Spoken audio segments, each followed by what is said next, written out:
Goeiedag en baie welkom. Vandag kyk ons na iets wat jy seker al 100 keer in 'n Pilatesklas gesien of gedoen het. Voetwerk op die reformer. Ja, daai bekende een. Presies. Spesifiek daardie een posisie, die high half toe. Jy weet waar jy op die balle van jou voete is, hakke gelig.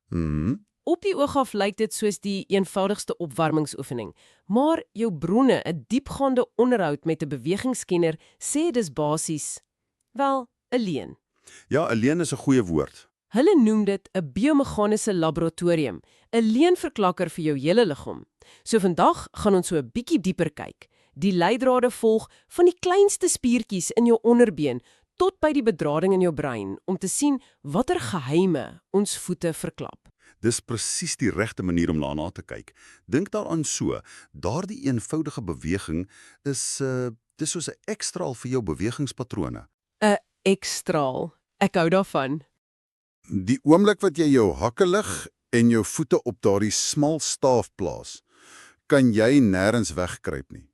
Elke klein wanbalans, elke swakheid, elke senuwige beweging van jou enkel tot by jou heup word net daar sigbaar. Wow. Ons doel vandag is om daardie ekstraal te leer lees. Om te verstaan hoekom hierdie sogenaamde opwarming eintlik een van die mees gevorderde diagnostiese instrumente is wat ons het. Ek is mal daaroor, 'n leenverklikker. So, kom ons begin by kom ons noem dit die misdaadtoneel. Ek lê op my rug, my voete is op die staaf, dit voel eintlik redelik stabiel. Reg. Wat is die towerkuns hier? Hoekom verander alles die oomblik as ek my hakke net 'n paar sentimeter lig? Hoekom word my liggaam skielik 'n oop boek? Briljante vraag.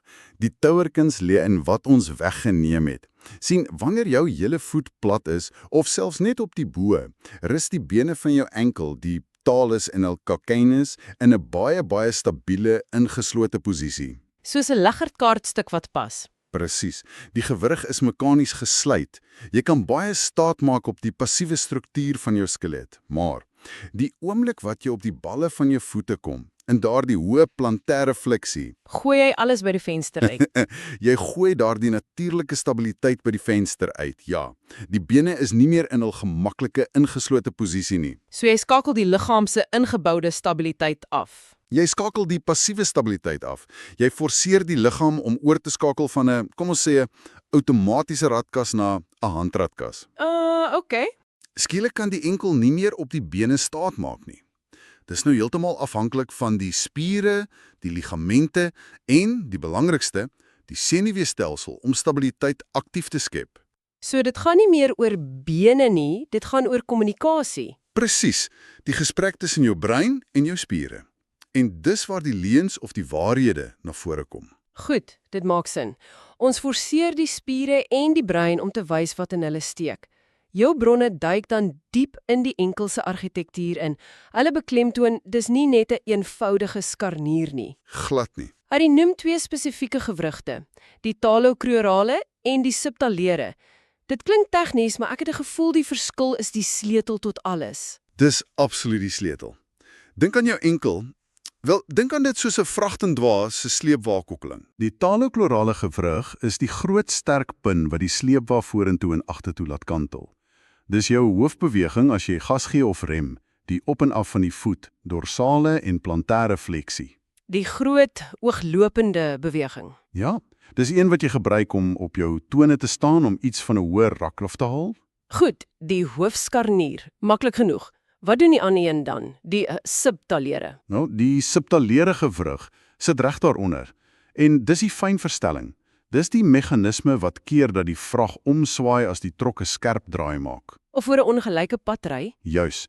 Dit laat jou voet toe om na binne en buite te kantel. Inversie en eversie. Dis die gewrig wat jou red as jy op 'n ongelyke sypaadjie trap en jou voet wil omknak. So in hierdie oefening moet jy albei gelyk beheer. Gelyktydig, ja. Plus al die klein rotasies tussenin.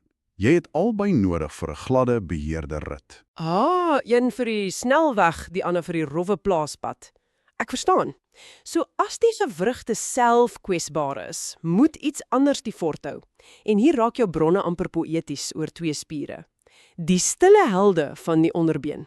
Ja, die fibulaire spiere, die peroneus longus en brevis. En helde is die perfekte woord, want hulle werk ongesien, totdat daar 'n krisis is. Kom ons begin by die groot een. Goed. Die lang fibulaire spier. Hier is waar die anatomie soos 'n briljante stuk ingenieurswese lyk. Hierdie spier begin heel bo aan die buitekant van jou onderbeen, dan loop dit af, swaai agter daai knopperige been aan die buitekant van jou enkel, en dan, hier's die kinkel, kruis dit skuins onder jou hele voeteer. Wag, so dit loop van die buitekant van my been, onder my voeteer, tot by die binnekant. Dis 'n vreemde roete. Presies. En daardie unieke pad is sy superkrag. Omdat dit van buite na binne kruis, doen dit twee deurslaggende dinge gelyk. OK, wat is dit? Eerstens, dit keer dat jou enkel te ver na binne rol. En tweedens, deur onderdeur te trek, hys dit die boog van jou voet op, soos 'n skuinskabel wat spanning op 'n brug hou. Sjoe. So dit stabiliseer die enkel en ondersteun die voet se struktuur. Dis jou hoofverdedigingslinie teen enkelverstuikings. Fascinerend. So as die lang een die hoofstabiliseerder is, hoekom het ons dan 'n tweede, korter een nodig? Dit klink amper oorbodig. Uitstekende vraag. Dit wys net hoe gesofistikeerd die stelsel is. Die kort fibulaire spier, die brevis, het 'n baie meer direkte roete. Dit begin laer af en heg aan die buitekant van die voet, by die basis van die pinkietoon. So dis nie 'n lang, oorkoepelende kabel nie. Nee, dimbaar aan as die gelokaliseerde veiligheidsnet. Sy werk is om blitsvinnig te reageer. As jy op daai los klip trap, is dit die kort fibulaire spier wat soos 'n weerligstraal vuur om te keer dat jou enkel heeltemal omknak. So hulle is 'n span. Presies. Een vir deurlopende ondersteuning, die ander vir noodreaksie. In die high-half-toe posisie is hierdie span onder intense druk. En as hulle nie goed saamwerk nie, sien jy dit dadelik. Daai wankelerige enkel. Goed, ek begin nou die prentjie sien. Dis nie net 'n voetoefening nie. Maar jou notas gaan verder. Hulle maak die nogal dramatiese stelling dat die oefening nutteloos is as die res van die liggaam nie perfek opgestel is nie. Absoluut. 'n neutrale bekke, 'n stil ribbekas. Ek meen, hoeveel kan my bekke se posisie nou regtig saak maak vir wat my enkel doen? Dit maak al die verskil. Dis nie 'n detail nie, dis die fondament. Dink daaraan soos om 'n kanon van 'n kanoe af te probeer vuur. 'n Kanoe. Ja, Jou bene is die kanoon, hulle genereer geweldige krag. Maar jou romp en bekken, dis die kanoe. As daardie kanoe wankelrig is, gaan die kanoon se krag oral heen, behalwe vorentoe. Jy gaan net jouself omgooi. ek sien. 'n neutrale bekken stabiliseer daardie kanoe. Dit aktiveer jou diepste kernspiere en skep 'n soliede platform waarvandaan daardie kragtige bene kan werk. Die kanoe-analogie is fantasties. So my kern is die anker wat van die ribbekas. Ek is heeltemal skuldig daaraan. Sodra 'n oefening moeilik raak, word my skouers oorbel. Ons almal is. En dis 'n klassieke kompensasie. Wanneer die onderste deel van die liggaam onder druk is, probeer die boonste deel help deur op te span. Ja, presies so. Deur die ribbekas doelbewus stil en stabiel te hou, sê jy vir jou bolyf: "Dankie, maar nee dankie. Dis nie jou geveg hierdie nie." Dit isoleer die werk na die bene en kern toe. En die laaste deel van daardie opstelling, die beleining van die heup, knie en enkel. En jou bronne is baie spesifiek.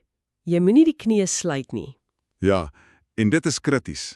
Die beleining verseker dat die krag wat jy genereer, soos 'n laserstraal reguit deur jou been beweeg. Maar die idee om nie die knie te sluit nie, dis dalk die belangrikste. Hoekom? As jy jou knie sluit, hang jy basies aan jou ligamente. Die spiere skakel af. Deur 'n klein, byna onsigbare buiging in die knie te hou, dwing jy die spiere rondom die gewrig, die quads, die duisspiere, die kuite om saam te werk. So hulle moet almal aanbly? Ja, hulle moet in 'n toestand van ko-kontraksie bly, waar hulle die las deel en die gewrig aktief beskerm. Dit verander die beweging van 'n passiewe hang na 'n aktiewe, lewendige strek. Wow. So, as ons dit alles saamvoeg, om te sê dis 'n voetoefening, is soos om te sê die dirigent van 'n orkes is net besig om sy arms te swaai. Presies. Jou voet is miskien die eerste viool, Maar jou kern is die dirigent en elke spier in jou been moet sy noot presies op die regte tyd speel. Dis 'n totale orkestrasie. Ja, van die hele onderste kinetiese ketting. Dit bring ons by die brein. Jou bronne gebruik 'n term wat klink asof dit uit 'n wetenskapsfiksie rolprent kom. Neuromuskulêre herprogrammering. Herprogrammeer ons regtig die kode in ons brein? In 'n sekere sin ja. Miskien nie die kode oorskryf nie, maar ons optimaliseer beslis die sagtware. Hoe so? Die oomblik as jy in daardie onstabiele high-half-toe posisie is, word jou hele proprioseptiewe stelsel oorlaai met inligting. Proprioceptie is jou liggaam se 6ste sintuig, die interne GPS wat vir jou brein sê waar alles is. Wag 'n bietjie. So dis soos 'n lewendige datastroom, soos my voet wat elke millisekonde vir my brein 'n statusopdating stuur. En dis 'n perfekte analogie. 'n Konstante stroom van statusopdaterings. Enkelhoek is 30 grade, spanning in die fibulêre spier neem toe, voetdruk effens te veel na regs. En die brein moet dit alles verwerk. Intyds en onmiddellik opdragte terugstuur om mikro-aanpassings te maak. As jou enkel daai millimeter te ver rol, stuur die brein 'n blitsvinnige sein na daardie stille helde om te vier en dit terug te trek. Dis 'n konstante, hoë spoed dialoog. Dis ongelooflik. En asemhaling is die ritme. 'n Beheerde uitasem terwyl die wa terugkom, help die brein om daardie eksentrieke fase te bestuur, om die spanning te absorbeer. Goed, en dan, net wanneer jy dink jy het dit onder die knie, kom die instrukteur met rekwisiete. 'n Kussing, 'n rek. Ja, vir 'n buitestander lyk dit dalk of mens net speelgoed byvoeg, maar jou bronne sê elke een is soos 'n chirurg se skalpel. Absoluut. Hulle is nie daar vir die pret nie, hulle is daar vir presisie. Elke modifikasie verander die vraag wat jy aan die liggaam stel. Breek dit vir ons af. Kom ons sê jy gee vir my 'n kussing om tussen my knieë te druk. Wat is die vraag wat jy my liggaam vra? Die vraag is, weet jy waar jou middellyn is? Ah, Baie mense se bene funksioneer asof hulle twee aparte individue is. Die kussing is soos 'n mikrofoon. Dit gee jou tasbare terugvoer. Dit skree vir jou senuweestelsel. Hi, jou binnedeurspiere, die adduktors bestaan. Gebruik hulle. dit skep 'n gevoel van sentrering. Presies. En die rek om die duie? Ek neem aan dis die teenoorgestelde vraag. Presies die teenoorgestelde. Die rek vra, kan jy jou posisie teen 'n eksterne krag handhaaf? Dit wil jou knieë bymekaar trek, so jy moet jou buitenste heupspiere, die abduktors, aktiveer om teen die rek uit te druk. Vir mense wie se knieë na binne val. Van onskatbare waarde. En daardie klein polsbewegings aan die einde, dis 'n uiters gesofistikeerde toets. Jy daag spesifiek die vastus medialis, 'n sleutelspier aan die binnekant van jou knie uit, om aan te hou werk sonder om die gewrig te sluit. Elke modifikasie is dus 'n doelgerigte ingryping. Om 'n spesifieke swak skakel in die ketting te heroplei. Ja. So, na al hierdie diep ontleding, wanneer jy nou as scanner na iemand kyk wat hierdie oefening perfek uitvoer, wat sien jy werklik? Jou bron beskryf dit met 'n sin wat my hoendervleis gee. O ja, Jy sien 'n duidelike krag wat in 'n neutrale as sirkuleer. wow. Dis nie net dat dinge nie beweeg nie. Dis meer as dit. Jy sien 'n voet wat lewendig is, maar nie oorkompenseer nie. 'n Enkel wat mobiel is, maar rotsvas stabiel. 'n Knie wat strek, maar nooit sluit nie. 'n Stil bolyf. 'n Stil, rustige bolyf. Dit lyk moeiteloos, maar wat jy regtig sien, is die resultaat van 'n ongelooflike komplekse probleem wat op die mees elegante, doeltreffende manier opgelos is. Jy sien 'n stelsel wat geleer het om krag te genereer sonder om sy eie sentrum te verloor. 'n Duidelike krag wat in 'n neutrale as sirkuleer. Dis pragtig. En dit laat ons met 'n laaste, dieper gedagte vir jou om oor na te dink. Ja.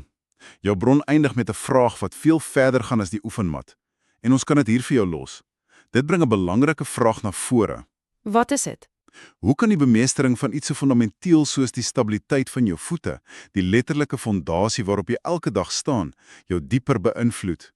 Hoe verander dit jou algehele liggaamsbeeld, jou selfvertroue en selfs jou simboliese vermoë om, soos die spreekwoord sê? Stewig op jou eie twee voete te staan. Presies.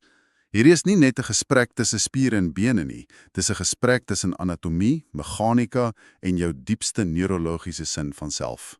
Dit wys dat hoe jy jou voete op 'n staaf plaas, dalk net 'n weerspieëling is van hoe jy jouself in die wêreld plaas.